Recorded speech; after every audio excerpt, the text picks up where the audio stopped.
All right, it's your boy Brad, and I'm here to discuss this fight that's happening between Andre Berto and Victor Ortiz. This is their second fight. The first fight was a Fight of the Year candidate. It was a fight where both fighters taste the canvas. Um, Excellent fight, action fight. Both fighters showed that they had grit. Both fighters showed that they had heart, and both fighters showed that they were excellent fighters. Um,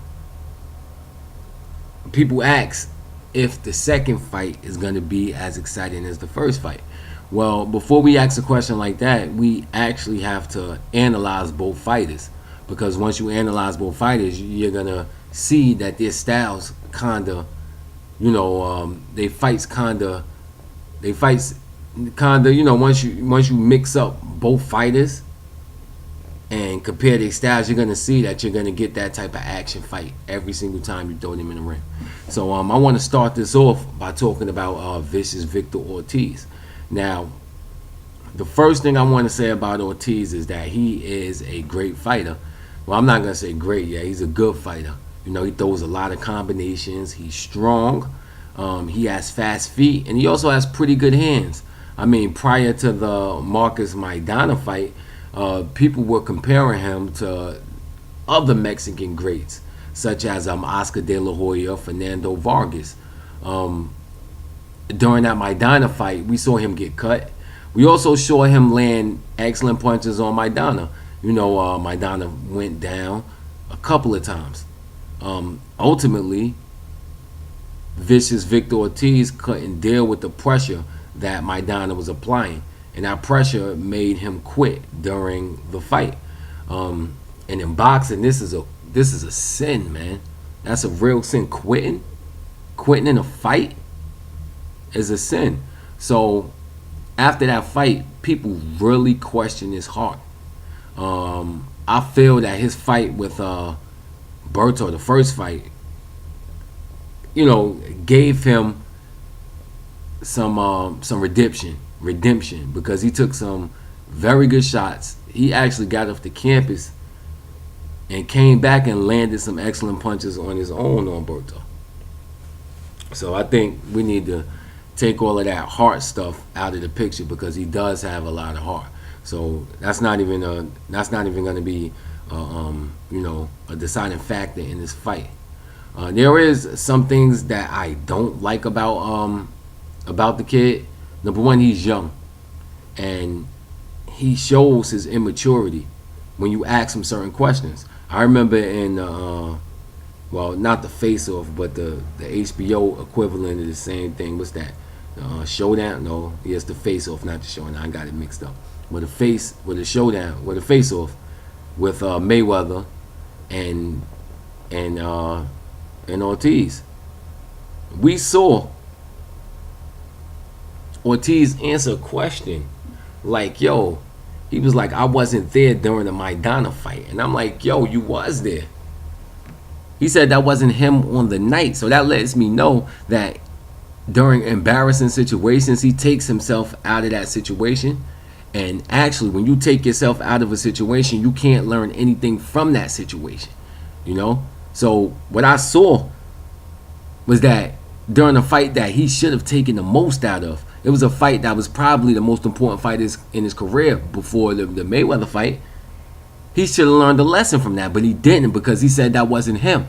Fast forward to the Mayweather fight, and he headbutts Mayweather, and just from his actions, he gets knocked out because of the stuff that he did, and he lit his hands down in boxing. And that's another sin in boxing. You should never let your hands down. And after he lit his hands down, he got his ass dropped. But during the HBO replay, what I saw was that he said nobody lost in his fight. And I'm like, yo, you did lose. You got knocked out. And that's the official ruling of the fight, no matter if you think it was fair or not. You got knocked out. What you should have learned from the situation was that, I need to protect myself at all times, because this is boxing. And according to the rules, Mayweather didn't do anything foul. He was well within the rules. You was the only one that fouled during that fight. So after that comment, like, yo, I didn't do any, like he said, oh, there was no loser. I'm like, man, you're young, dog. So learn from your mistakes, and that'll make you better. Everybody make mistakes in life. The smart ones learn from those mistakes and don't make the same mistakes. It just don't seem like he does that. And this brings me to my man Andre Berto, representing Florida and all the Haitians. I think Andre Berto was an excellent fighter also. He throws good combinations. He's fast. He's a very physically gifted fighter. He's strong, very strong. He has some impressive victories. He has some highlights, man. He knocked a few people out where he looked like he was gonna be the next great.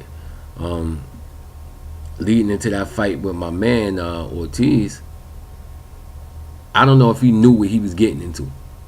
So I don't say he undertrained, but I think he kind of underestimated Victor Ortiz, and that's terrible. You should never underestimate any fighter, and he paid the cost for underestimating a fighter, and that led to him being beaten. I think that looking at his strengths and his weaknesses, I just spoke about his strengths. A couple of his weaknesses is the fact that he doesn't like to fight on the inside. Against what's my man name from Brooklyn? Yeah, he fought that dude and actually got beat up on the inside. He didn't want to fight on the inside. When the fight came to the inside, either he hugged or he just sat there and was allowing himself to get teed up on. So I don't like that aspect about Andre Berto's about his skill set. He doesn't like to fight on the inside. He's going to either hold you or get abused. Also, what I saw was that when he's facing the southpaw, he can be hit. I mean, against Collazo, he was hit with, like, Collazo led in with the, two left jabs, jab, straight right down the middle. Or straight left down the middle. He jab, right, jab, straight left down the middle. He was getting hit with it all day, and he wasn't moving. And I'm looking at the fight like, yo, move your head, man. What's the problem? He reminds me of like remember those wrestling figures back in the day, like them Hulk Hogan figures that just stood like this and shit, and you couldn't really move them. He reminds me of that, Wow, he's an excellent athlete. He's stiff in the ring. He's stiff. His actions are not fluid. And Collazo actually took advantage of that. Collazo gassed or whatever, and this allowed Berto to start leading more. And he wasn't as fair as Collazo coming at him as strong. So he was able to win that fight. Against Berto, against Ortiz, he didn't have that luxury. Ortiz was like an animal in that fight. He took his best shots and also pushed them back. During the first fight, Berto kept looking for a perfect counter. And against somebody like Ortiz, you're not going to find that perfect counter. I think Floyd Mayweather laid the perfect groundwork on how to beat Ortiz. You got to push him back. Same way Maidana pushed him back. You got to push him back. He's not a good fighter going back. I don't feel that Berto is going to have success at pushing him back because he only leads in spurts against Ortiz.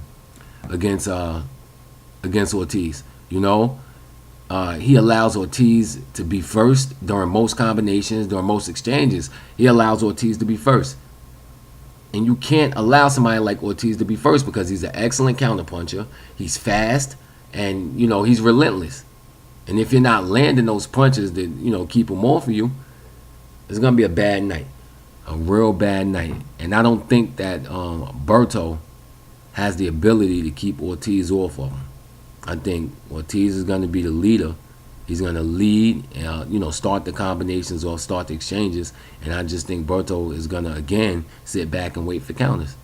He doesn't have the skill set of Mayweather where he can control the fight with footwork, feints, and, he don't know when to lead and when to trail.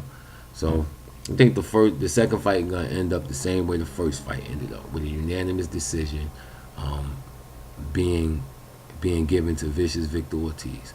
Agree, disagree. Don't. Just my thoughts, man. Bradley, 103. Deuces.